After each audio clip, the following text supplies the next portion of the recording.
வெள்ளைக்கொம்பன் விநாயகனது பேரொரு கருணையினாலே வாழ்க்கையிலே அனைத்து நலமும் வளமும் பெறட்டும். மீண்டும் ஒரு யூடியூப் காணொளி, எக்ஸ்க்ளூசிவ் காணொளி மூலமாக உங்களை சந்திப்பதிலே மட்டற்ற மகிழ்ச்சி.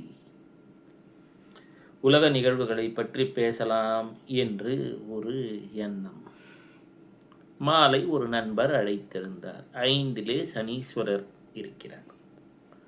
எப்போவுமே 5ஆம் வீட்டிலே சனீஸ்வரர் இருந்தால், அது எந்த லக்கணமாக வேணா இருக்கட்டுமே, 5ஆம் வீட்டிலே சனீஸ்வரர் இருந்தால், பெண் குழந்தைகள் இருந்தால் ஒரு பெரும் யோகத்தை தந்துவிடும். மனசில் வச்சுக்கோங்க. யாராக இருந்தாலும் சரி, அம்மா அப்பா யாராக இருந்தாலும். மேஷ லக்கணம்னா சிம்மத்திலேயே இருக்கட்டுமே, சனீஸ்வரராக இருந்தார்னா பெண் குழந்தை இருந்தால் அந்த வீட்டில் ஒரு பெரிய யோகத்தை தந்துடும். சரி, எங்கள் வீட்டில் பெண் குழந்தை இல்லை, என்ன செய்யறது? குலதெய்வத்தையோ ஏதோ ஒரு பெண் வடிவத்தை உடனே மகளாக பாவித்து நாம் ஏதான அப்பப்போ அவங்களுக்கு ஒரு ஆடை பட்டாடையெல்லாம் உடுத்தி பார்த்தாலும் பெரிய யோகத்தை தரும். 5இல் சனீஸ்வரர் இருந்தால் 48 வயசு வரைக்கும் வீடு கட்டக்கூடாது. தெரியாமல் கட்டிட்டா என்ன செய்யறது? அப்பொழுது மாதா மாதம் ஒரு அம்மன் கோயிலே சென்று ஏதோ சிறிய காணிக்கையை செலுத்தி, அம்மா நீ தான் காப்பாற்றணும் அப்படின்னு வேண்டினா சரியா போயிடும். அப்பொழுது பேசிக்கொண்டிருக்கும்போது சொன்னார், உலகத்திலே பெரிய மாற்றமெல்லாம் வருதே, திடீர்னு பொருளாதாரம் கூட சரிய துவங்குகிறது போல தெரிந்தது உலகம் முழுக்க. என்ன காரணம்?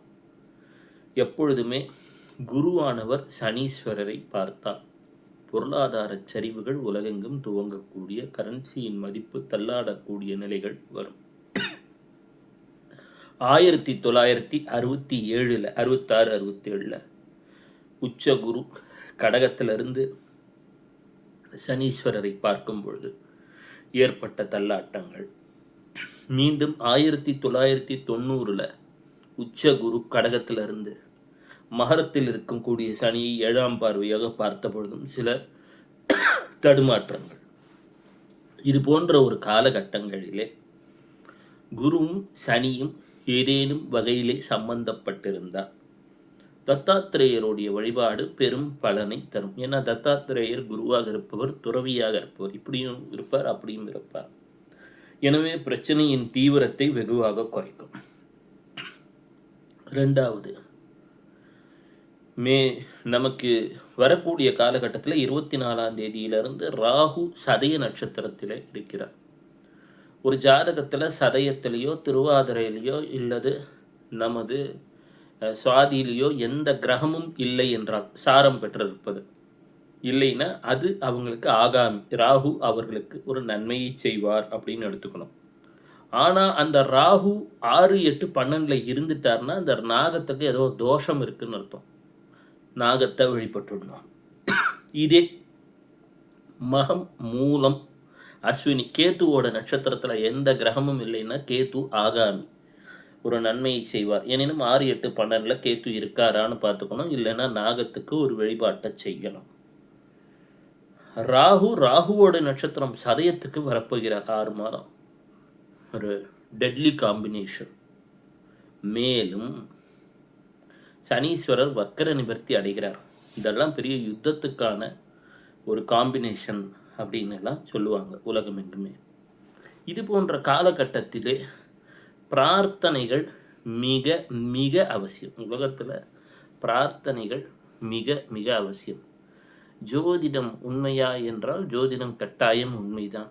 ஒரு லக்னம் என்பது மிக மிக மிக முக்கியம். ஒரு நேரத்துக்கு லக்னம் என்பது மிக மிக முக்கியம். அதனால தான் எப்பெல்லாம் ஸ்திர ராசியிலே சூரியன் செல்கின்றாரோ அந்த மாதங்களை எப்போ விஷ்ணு பற்றி புண்ணிய காலம் நல்லா வழிபடுவோம். லக்னம் ஸ்திர ராசியில் இருக்கும் பொழுது மகாலட்சுமியின் வழிபாடு செய்தாலும், லக்னம் அதே போல் சுக்கிரன் ஸ்திர ராசியில் இருக்கும்போது மகாலட்சுமியின் வழிபாட்டை செய்தாலும் மிக பெரும் நன்மைகள். அப்போ ஸ்திர ராசினா என்ன அப்படின்னு பார்க்கணும். ஸ்திர ராசினா ரிஷபத்தை சொல்லலாம், ஸ்திர ராசி. மீண்டும் சிம்மத்தை சொல்லலாம், மீண்டும் நமது விருட்சிகத்தை சொல்லலாம், மீண்டும் கும்பத்தை சொல்லலாம். அதனால கார்த்திகை மாதமெல்லாம் ஒரு சிறப்பு பெற்றிருக்கிறது. ஏன்னா சூரியன் அங்கே உள்ளே நுழையும் போது விஷ்ணு பற்றி புள்ளிய காலம் நல்லா வழிபடுறோம். அப்போது ஸ்திர ராசிகளுக்கு ஒரு சிறப்பு உண்டு. நிலைத்து வைக்கக்கூடிய தன்மை.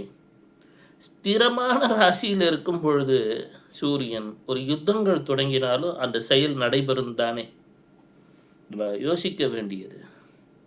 புனர்பூசத்திலே ஒரு செயலை துவங்கினாலும் அது மீண்டும் மீண்டும் நடந்து கொண்டே இருக்கும். ஏன்னா புனர்பூசம்னா கடிகாரத்தை சொல்லக்கூடியது. கடிகார முள் போல மீண்டும் மீண்டும் வரக்கூடியது. புனர்வசு அப்படின்னு பேர். அப்போது மே மாதம் வந்த பிரச்சனைகள் உலகெங்கும் பார்த்தா அந்த புனர்பூச நட்சத்திரம் ஏதோ ஒரு வகையில் சம்பந்தப்பட்டிருக்கும்.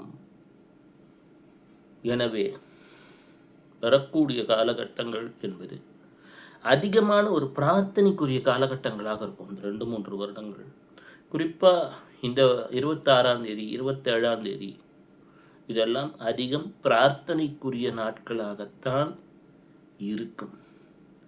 சரி, இந்த சூழலை மீட்க வேண்டும் என்றால் என்ன செய்வது அப்படின்னா, வராகம் என்று சொன்னால் டெக்னாலஜியை மயங்கி கிடக்கக்கூடிய உலகத்தை, இதை தாண்டி இந்த பூமாதேவியை மீட்கக்கூடிய வல்லமை படைத்த ஒரு அவதாரம் வராக அவதாரம். மிக மிக சிறப்பு வாய்ந்தது. ஹிரண்யாக்ஷன், ஹிரண்ய கசிப்பு என்றெல்லாம் படித்திருக்கிறோம். ஹிரண்ய கர்ப்பம் என்று சொன்னால் தங்கத்தை குறிக்கக்கூடியது. ஹிரண்ய அப்படின்ற வார்த்தைக்கு தங்கம்னு பேர். எப்பொழுது ஸ்வர்ணம் விலை ஏறுகிறதோ ஹிரண்யாக்ஷன் இது மதிப்பு கூடிவிட்டதுன்னு கூட சொல்லலாம். அப்போது இதை மீட்கக்கூடிய சக்தி வராகத்துக்கு உண்டு. ராகு வராகத்துடன் தொடர்பு படுத்த வேண்டும். பூமாதேவி, அப்போ என்னென்னா பூமாதேவி சமேதராக வராகமூர்த்தியை அடிக்கடி நினைக்க வேண்டும். பூமாதேவிக்கு மிகவும் பிரியமானது நீல நிற பூக்கள் என்று சொல்லப்படுகிறது. எனவே சங்குப்பூ போல ஏதோ ஒரு பூவை பெருமாளுக்கு சாத்தி, நாராயணா பூவராக பெருமாளே எங்களை காப்பாற்று, கரையேற்று என்றெல்லாம் வேண்டிக் கொள்ள வேண்டிய காலகட்டம் வருகிறது. ஏன்னா தனிநபர் ஜாதகம்னு ஒன்று இருக்குது. ஆனால் தனிநபர் ஜாதகங்களை தாண்டி கூட்டு ஜாதகங்கள் தான் உலகிலே அதிகமாக பேசும். உதாரணமாக கொங்கு பெல்ட் அப்படின்னா அது மகர ராசியிலே வரும். அப்போ அங்கே ராகு வரும் பொழுது கொங்கு பகுதி எல்லாமே கொஞ்சம் பிரார்த்தனைகளை அதிகமாக செய்ய வேண்டும். எந்த ஒரு பிரச்சனைக்கும் தீர்வு என்பது பிரார்த்தனை தான்.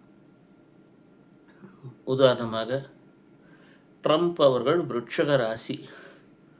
இப்போ இந்த விருட்சக ராசி என்று சொன்னாலே தற்பொழுது என்ன சொல்லுவாங்க, சற்று கவனமாக இருக்க வேண்டிய ஒரு காலகட்டம். உடனே பதட்டப்பட வேண்டிய காலகட்டம் அப்படின்னு கிடையாது. ஏன்னா மீண்டும் 7ஆம் தேதிக்கு மேலே குரு மிதுனத்தில் இருக்கும். குருவும் சந்திரனும் ஒரு ஹார்மனியில் இருந்தால் எந்த ஒரு சிக்கலுமே கிடையாது. ஆனால் எல்லா ஜாதகத்திலையும் அப்படி அமைஞ்சிடாது. குருவும் சந்திரனும் 6, 8, 12 இருந்தாலோ அல்லது குருச்சந்திர யோகம் என்று சொல்லக்கூடிய வகையில் குருவும் சந்திரனும் சேர்ந்திருந்தாலோ கூட வாழ்க்கையில் சிக்கல் இருக்கும். ராமர் ஜாதகத்தில் கொடுத்தா குருவும் சந்திரனும் சேர்ந்து இருந்தது. அவரோட பையனே அவரை கிரிட்டிசைஸ் பண்ணார். கருத்து வேறுபாடுகள் இருந்தது. அப்போது